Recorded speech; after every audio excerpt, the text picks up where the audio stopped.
Imagine this. One day the earth exhales, and somewhere deep in the Yukon, the permafrost softens. And from the thaw emerges a baby mammoth, Manchoga. Her trunk still curled, her lashes dark, her body almost perfectly preserved, as if time itself had been holding its breath. For 35,000 years she waited, and then when it was time, now, she was among us again, cradled by the hands of the earth and a few careful others. Why now? Why her? I couldn't shake the feeling that she wasn't just found, she was returned, that the earth had chosen this moment to place her in our hands, not as a specimen, but as a storyteller, as if she had crossed time to remind us of something we'd forgotten, something our bones still remember, but our minds have misplaced. I'm T. Addison Brown, and this is The Waterhole, a place where the boundaries between past and present, human and other than human, begin to dissolve like a mist over a river at dawn. In the wild, waterholes are sacred. They're where the lion drinks beside the antelope, where the old matriarch leads her herd to the same muddy banks her ancestors knew. Here, thirst is the great equalizer. Survival, the shared prayer. And in that gathering, something older than memory stirs. A knowing, a remembering. On this podcast, we'll gather at the waterhole, where the air hums with the voices of the rhinos and their ancient kin, where the water carries the whispers of the first rains, where the earth herself leans in to listen. Here, the cosmos breathe through the trees. The stones murmur their slow, patient songs, and every being, seen and unseen, has a story to tell. We'll sit with poets, scientists, and artists who've spent lifetimes learning the language of these beings. And we'll let music, indigenous songs, animal calls, the pulse of the earth herself, carry us from the Pleistocene to today's migration corridors, from the memories of matriarchs to the secrets whispered in infrasound. Because some stories aren't meant to be heard with our ears, some truths are felt like the rumble of distant thunder. Manchoga, a baby who slept through the rise of the first cities, might just be showing us how to live now, with more wonder, more connection, more tenderness for all the voices calling across time. The Waterhole is an 8-part limited series from Emerging World Project, a constellation of dreamers, listeners, and story catchers. So pull up a seat. The water is deep, the company is wild, and the stories are waiting, breathing, just beneath the surface. Let's listen together.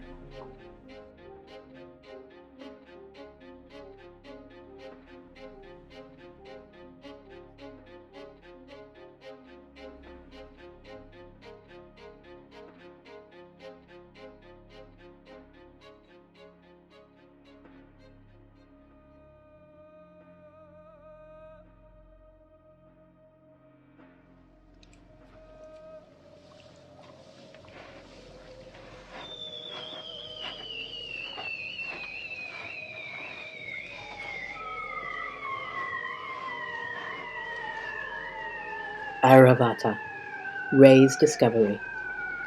Chapter 1, Part 1.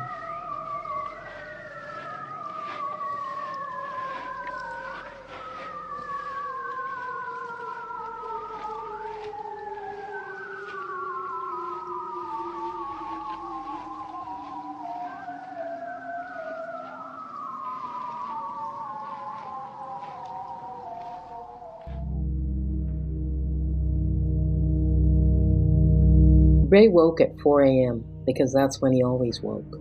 No alarm. His body knew the hour the way permafrost knew cold.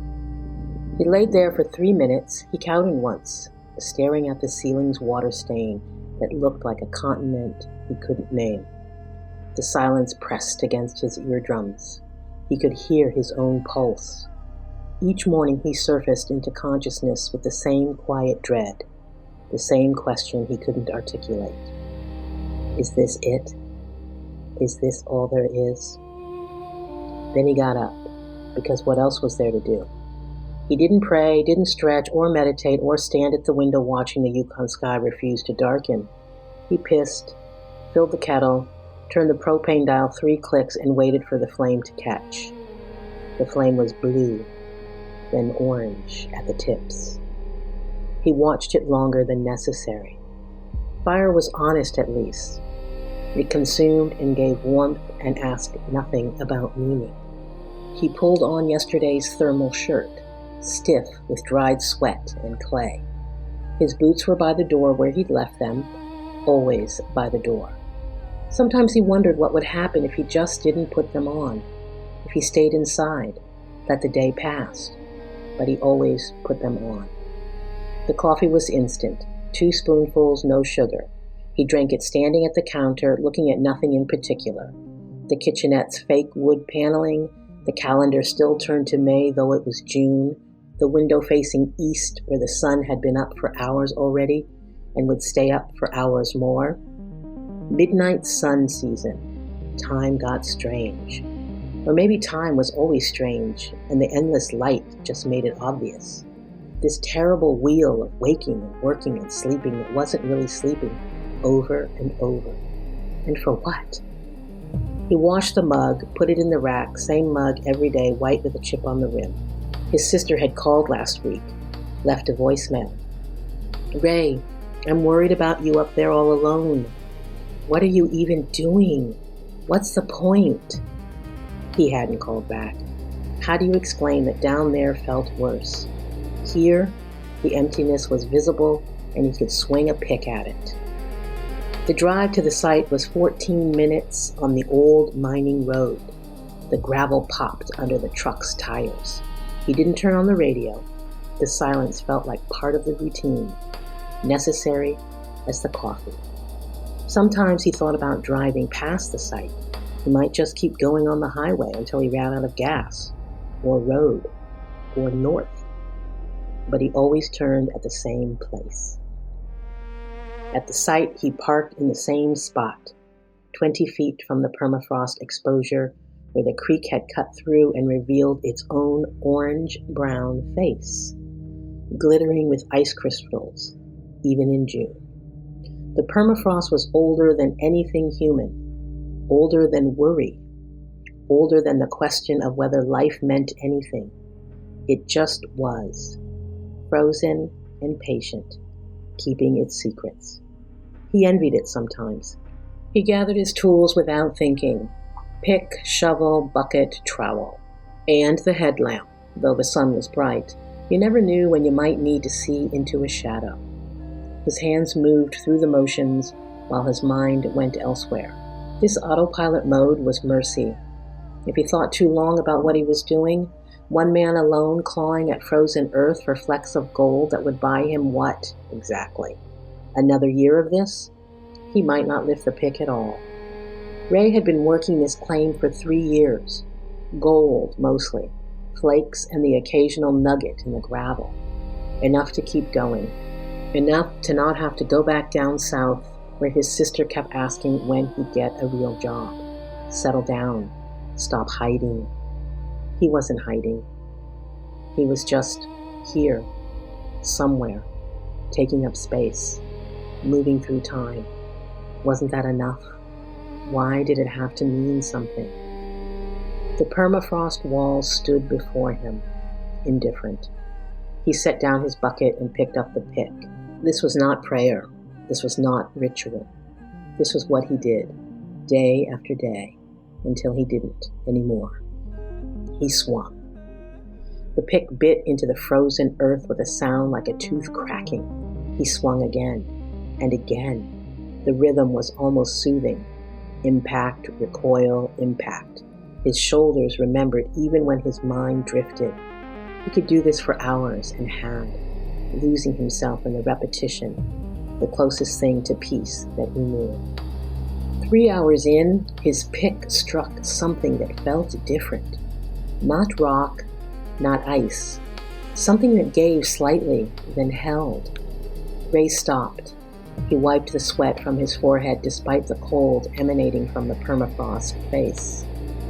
He leaned in closer, squinting at the dark shape emerging from the orange clay. Hair, reddish gold, and matted with ice. His stomach dropped. Ray set down the pick carefully, like it might shatter. His hands were shaking from exertion, he told himself, just from swinging the pick for 3 hours straight. But that wasn't true, and he knew it. He pulled out the trowel and began working around the shape, scraping away clay and ice with a gentleness he didn't know he possessed. More hair appeared, a curve that might be a skull, something very small. The sun beat down, but the cold breathed out from the permafrost wall, and Ray was sweating and shivering at once. He worked for another hour, maybe more. Time dissolving the way it did up here. His breath became shallow and quick. And then he saw her face.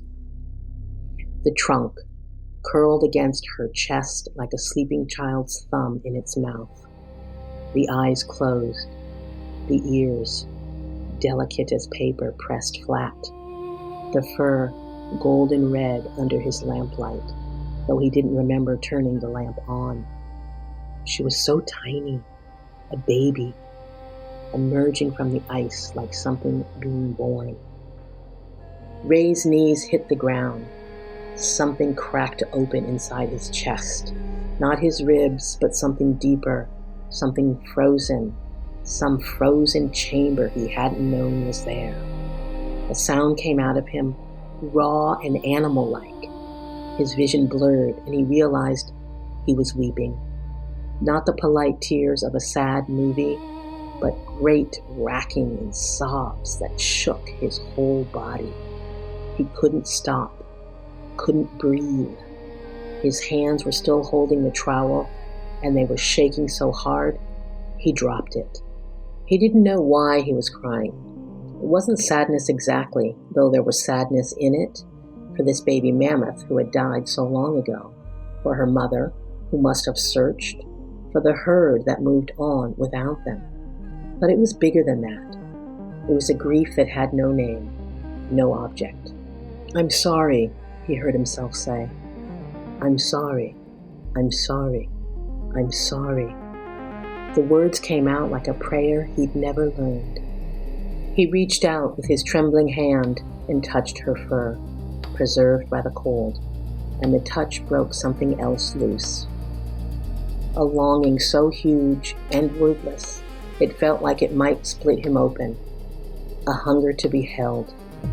He wept over this tiny frozen being, and he didn't understand that he was weeping for himself. "I found you," he whispered. His voice cracked. "I found you." And it felt like the first true thing he'd said in years.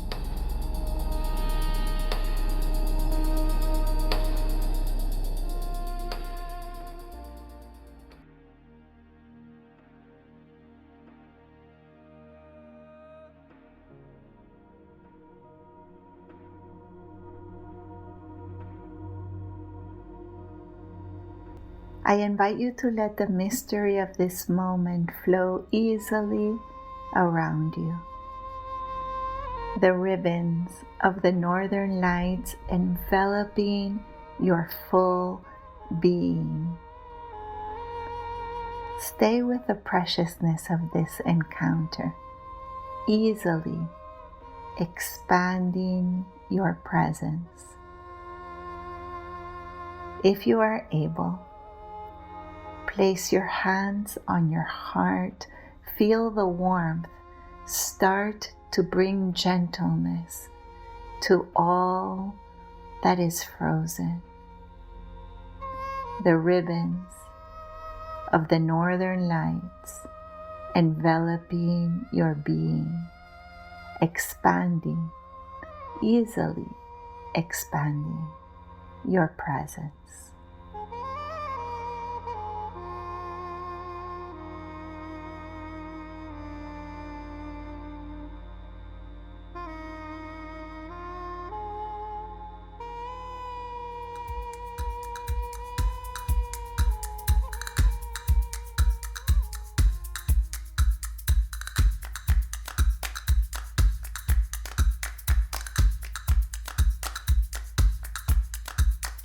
Thanks for being at the Waterhole.